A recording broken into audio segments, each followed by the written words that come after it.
বিরতির পর স্বাগত। এবার আমরা চোখ রাখছি মোহনপুরের দিকে। মোহনপুর সিমনা বিধানসভার ঈশানপুর গ্রাম পঞ্চায়েতের অধীন নন্দলাল দাসপাড়া। এই পাড়ায় সকলেই কৃষিকাজের উপর নির্ভরশীল। নন্দলাল দাসপাড়ার কৃষকরা সারাদিন মাঠে থেকে কৃষি কাজের পরিচর্যা করে সন্ধ্যায় বাড়ি ফিরলেও শান্তিতে ঘুমোতে পারেন না। কারণ নুরি উরাঙ্গা নামে এক চোর প্রতি রাতে কৃষিজাত পণ্য, বড়ই গাছের চারা এবং কখনো পাম্প মেশিন বা আবার কখনো রাবার শিট, এমনকি ছাগল, হাঁস, মুরগ পর্যন্ত নিয়ে যায়। এলাকাটি বাংলাদেশ বর্ডার সীমান্ত হওয়ার কারণে বাংলাদেশি চোরেদের উপদ্রব ও এই গ্রামে অতিরিক্ত রয়েছে।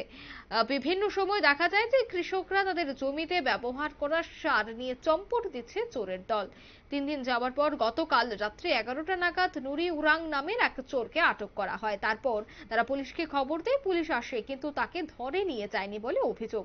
নুরি উরাং এবং তার ছেলে অকপটে স্বীকার করে সে চুরি করার কাজ করে সংসার প্রতিপালন করছে। এক কথা, পুলিশের সামনে স্বীকার করলেও সুন্দর টিলাফাড়ের পুলিশ চোরকে না নিয়ে গ্রামবাসীদের হাতেই ছেড়ে দেয় বলে অভিযোগ। আর সে বিষয়ে সংশ্লিষ্টরা কি বলছেন শোনাবো।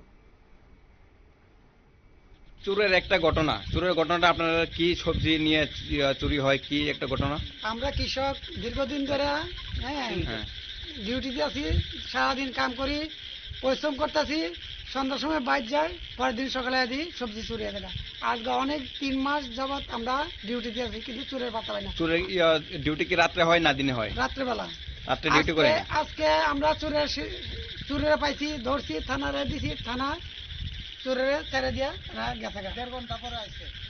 হ্যাঁ, আজ দীর্ঘ অনেকদিন ধরে আমরা যাবতীয় কষ্ট, কৃষকরা কষ্ট করতেছি, কিন্তু থানাটা এটা বুঝলো না। থানা চোরের ছেড়ে দিয়া। চোরের কি আপনি ধরছিলেন? হ্যাঁ, আজকে আমরা চোরের সবাই মিলে ধরছি গিয়া। আচ্ছা, তারপরে তাই এখন এরে দইরা থানা ডাক দিছি, থানা ছেড়ে দিছে। হ্যাঁ, মীমাংসা, গ্রামে মারলে মীমাংসা করতাম। আমরা মীমাংসা করতে রাজি না, আমরা আইনের সাহায্য চাই। আমরা অতদিন যেন অত চুরিছে। আপনারা শুনলেন এলাকাবাসীদের অভিযোগ। তারা বলছেন যে বারংবার সেই চোর প্রতিনিয়ত এলাকায় আসে এবং কৃষিজ বিভিন্ন জিনিসপত্র চুরি করে চম্পট দেয়। এবং বাংলাদেশ বর্ডার এলাকায় যেহেতু এই গ্রামটি, তাই সেক্ষেত্রে পুলিশ নিরাপত্তা তো থাকার দরকার। অন্যদিকে বিএসএফ টহল থাকে, তারপরেও কিভাবে চোরের দলের প্রতিনিয়ত হানা? অন্যদিকে প্রশ্ন উঠছে, গ্রামবাসীরা আইন হাতে না নিয়ে পুলিশকে খবর দিলেও পুলিশ কেন তার আইন মাধ্যমে বা পুলিশ কেন সেই চোরকে পাকড়াও করলো না? পুলিশ কেন সেই চোরকে আটক করে থানায় নিল না? একাধিক প্রশ্ন কিন্তু এবার উঠছে পুলিশের উপর। নিয়ে নিচে ছোট্ট একটি বিজ্ঞাপন বিরতি, সঙ্গে থাকুন।